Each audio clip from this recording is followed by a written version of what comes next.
Geek Fam's composition. Again, Dairoth is going... I don't know, I don't feel like Dairoth can really put that much pressure on Ling once we get into that mid-stage. Early game, for sure.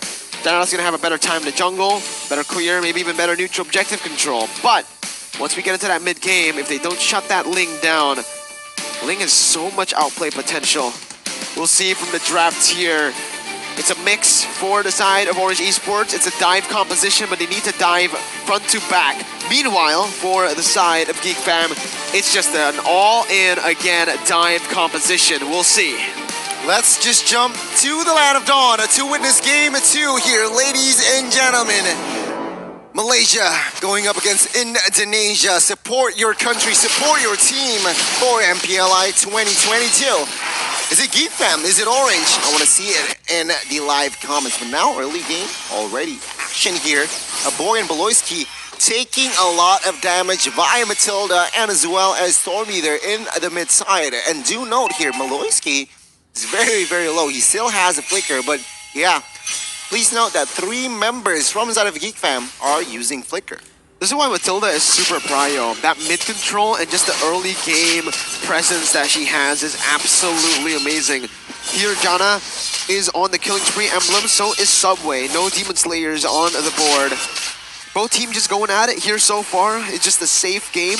Both teams don't really want to go for anything too crazy early on, especially Geek Fam with the... Again, we can see here the rotation from both of the teams. Luke, though, outside, they switched heroes. Remember, Luke was on the Paquito in the first game, and Neo was on the Benedetta, it seems like now.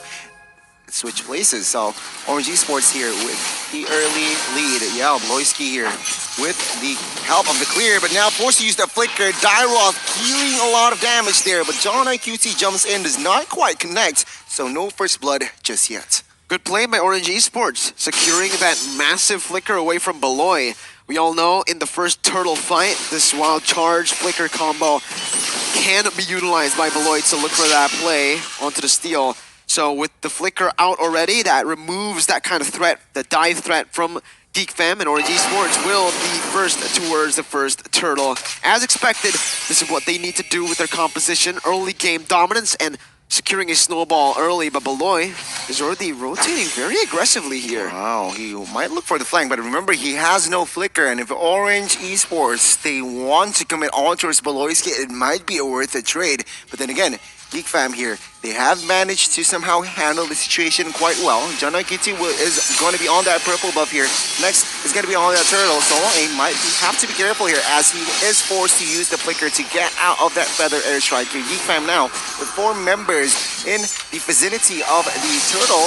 They're waiting patiently. Luke trying to find the opening. Black Shoes has been popped. Luke trying to go for the backside, cancelled, and Neo finds the first blood. Geek Fam, a very well put and well-timed resource they're given, which creates a lot of space for the first turtle to be secured. Well played, Orange Esports, canceling out the final blow as well there from my bad, it's from Solo Aim with the Matilda. Good cancel, good read on when Luke's going to place that eye for an eye. And now Geek Fam will have to try to look for pressure in the gold lane instead of the usual comfortable route that they go for, usually towards the XP lane. Why did this happen? Geek Fam, no winning side in that XP lane this time. The Paquito on the hands of Neo is going to be a bit better now in the duels, and that will create, again, more pressure for Orange Esports to set up towards that bottom side. Orange need to be careful though, because once Geek Fam are able to get a hold with some of their heroes here, with the coin farming techniques that they learned with the video, how to farm and spend gold in MLBB from HSBC, they can definitely get the ball rolling once again. This is why I doubted the Farsa first pick here, Miracle. I mean, it just adds more vulnerability, and it shows that now a boy and Jana here in the mid side, they're struggling, but again, Orange Esports here with almost 1,000 gold lead. Boy, quite low. Subway already invading the purple buffs here. Again, Orange Esports showing that their early game is just scary. Amanzo in the top side here is able to escape from the kill pressure from that assassin. So again, Geek Fam struggling to find a very good play. They only get a few hits onto that turret gold. Chidera is farming like a storm though, so that's a benefit, that's a positive for Geek Fam. But mainly, I agree, it's hasn't been a smooth game for Geek Fam. It has actually been a smooth game for Orange Esports. They're able to secure the first neutral objective, a kill, and even putting on some more pressure into the enemy jungle, making Janna have a hard time there without the purple buff. And Neo, if this is a good read, there you go. He steals it from Janna in a solo kill from Neo. I mean, wow, the burst physical damage from that Paquito is just evident. And meanwhile, as it's happening for Subway, will have that space to collect another neutral objective here. Janna QT needs to be careful here as Neo is just eyeing him up. Now the orange buff is gonna be contested. Take a look at the damage there by Subway on towards Janna, force him to retreat. Subway now healing damage on towards Luke. And yet again, Orange Esports here, establishing a 2,000 goal lead. Oh, Keto gets stunned, forced to flicker away, but a boy in the backside is quite vulnerable. Solo aim, dealing damage there, is now in the mid side. It looks to be taken, but top side, though, Luke finds one, and Melons. It's down, and now Luke, with this Benedetta, will not be able to survive as the burst bomb from that Lilia is just massive as well. Orange Esports still in control. Pushing the lead, really good plays by Orange Esports, but Amelens gets shut down. This is their main carry later on once we reach that mid stage. Again, that's how Orange Esports likes to play. They play for Amelens, and so far, they've been able to actually give him so much space to farm, but with that kill, it actually gives the goal lead over to Chidera in this bottom side as they have lane swap, and Chidera was able to actually clear a few waves, getting a little bit more pressure down. Janna also was able to get the purple buff because not Neo, Subway actually rotated towards that top side. So now Janna has a bit more resources to play with, and Orange Esports will need to start respecting Geek Fam with their power spikes hitting. Chidera got that BOD already, Gani. Wow, that's going to be a lot of damage output given, but oh my god, here Dairoth jumps on towards Valoisky. Is this right? One charge connects on towards Subway with the help of Guiding Wing, escapes from that feather airstrike as well, so a very well placed resource there from the side of Orange, still very much in control. But again, now Valoisky is going to be the target here by Stormy and Solo Aim. Once Stormy gets the ice cream one, Valoisky is going to be in trouble. Chidera now, be careful, forced to use the flicker, but he gets deleted as well. Subway trying to find on towards Valoisky, use the flicker to escape as Geek Fam in minute number 7. Now they are in trouble. Good punish again by Orange Esports. They're really utilizing the Mathilda and the Dairoth super well, right? The Mathilda dives in, forces Chidera to use the flicker, and then that's it. No more escape, no more resources to actually get out from Subway's damage, which is right now massive. Subway has hit his power spike in the mid-game, and he's already pressuring this purple buff once again. Wild charge connecting on towards Subway here, is able to escape, and take a look at the backside. Luke trying to find a kill, but Janna QT here might be in trouble. A lot of stunts, a lot of knockups now, but Janna QT handles it well. Orange, they might go for the mid side here as Solo Aim, Ambulance, Neo, and is already in that vicinity. A boy needs to be careful. It has no wings by wings. Oh, never mind. With that wings by wings, able to escape, but the mid turret collapsed. Go towards that bottom side, then instantly converting the kill onto Chidera towards that mid lane, getting the pressure onto the purple buff, forcing Janna QT to use the Tempest Blade to actually just secure the purple buff, means that Orange, again, will not have to care, will not have to play defensively against the threat of that dive from Geek Fam, because Geek Fam have utilized every single resource just to get that purple buff.